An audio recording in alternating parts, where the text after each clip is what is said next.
老师你在干嘛？在画飘美的图。啊，我有问题想要问你耶。不要，你又想要偷拍，对不对？你又想要偷拍闲聊，到底要干嘛？烦呢、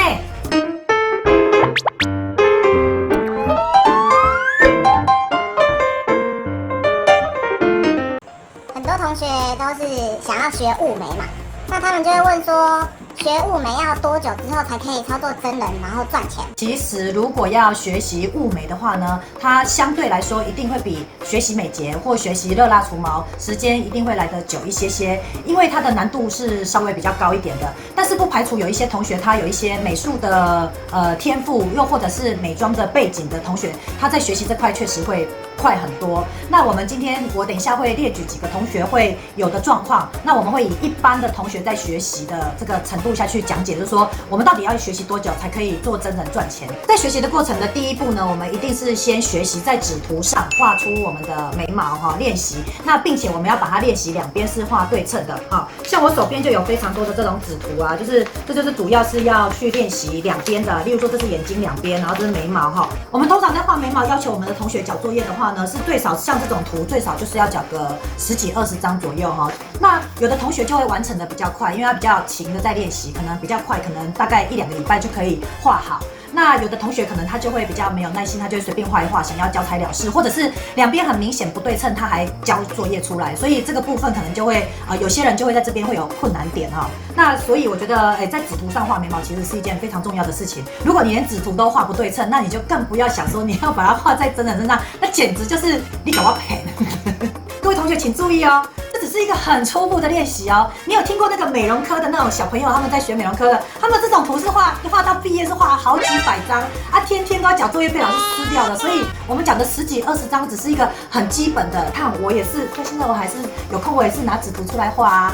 我也觉得我自己很厉害了对吧？我还是要画这个是一个维持我们的一个技能的一些方法，所以我觉得画纸图这是必要的好，那第二个阶段呢，就是我们要练习做假皮，那就是把我们画好的这个眉毛，纸图上的眉毛，把它搬到我们的假皮上。那我们的假皮练习呢，它就会有一些皮是平面的，有一些皮是凹凸的，我们会希望你可能把它放在这个凹凸的皮上面去做练习。那做练习有一个很大的重点，就是说你可以稍微去模拟真人的五官。那第二个就是说你可以去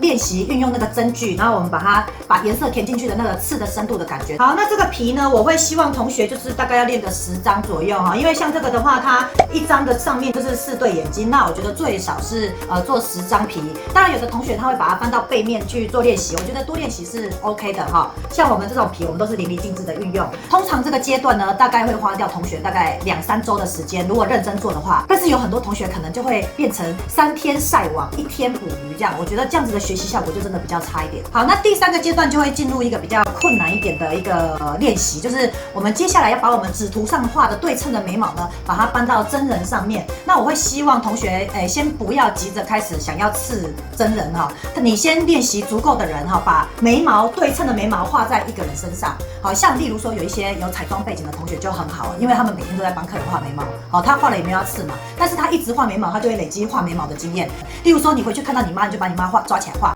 回去看到你女儿，你也把你女儿抓起来画画一画再卸掉，然后或者是每天都反复练习个2-3次这样子，同一个人也没有关系，但是最好是有不同的人可以练习。那为什么我们要练习不同的人呢？因为不同的人他的眉骨眼距2个都不一样，或者是有的肌肉发达跟不发达，眉形整个完全都不一样。你一定要练习各式各样的人，才能真正的累积去做客人的经验。真的没有一个人是两边的五官是长得对称的像是骨头或者是太阳穴的凹陷的程度或者是眼睛的大小我跟你讲，真的大家都长得不一样，所以你不要妄想说它会像纸图这么简单，纸图它是长一样大的所以你画到真人上面是完全不一样的，因为上面有很多的变数，所以你画上去的时候只能让我们的眉形尽量接近。所以这是第3阶段的练习。那我希望这个阶段的练习呢，你最好是可以画满100人然后拍照，然后并且呢做一个那个拉线的那个给我看，让我看看你是不是真的很认真在练习。我觉得这个阶段呢会是整个所有里面我觉得是最困难的一个。100人的话呢，如果你一天画3个那应该是1个月就可以画完了，对吗？接下来就是操作真人的部分。那我们在操作真人呢，因为我们在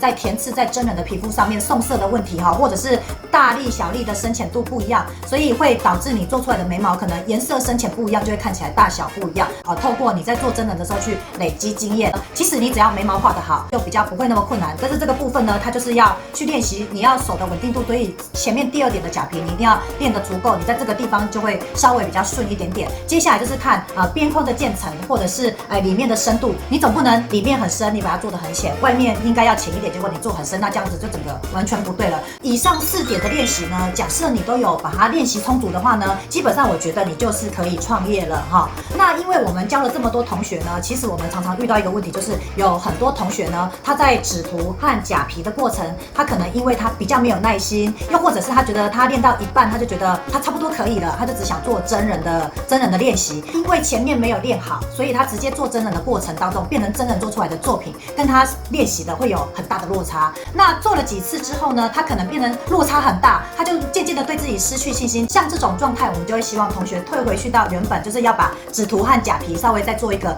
更精准的练习，这样就会比较容易改善哦。学习纹绣其实要有天赋很重要，没有错，但是没有天赋一样是可以做的，因为没有天赋，你就是要做非常大量的练习，画久了你都会画啊，每天做当然就会熟能生巧，而且你看到不同的人、不同的眉骨，你就会知道我要帮他画什么。这样大家都有明白了吗？哪怕你已经开始创业了，你也要好好的练习哦。那可以放过我了哈，Gina TV，我们下回见。我要继续练假皮，那我要继续练纸涂了，拜。你纸涂都画不好，你真的怎么可能画得好？想要骗我吗？对不对哈？这边你再自己稍微剪一下哈，你再自己剪一下哈。Hello，小天使们，如果你喜欢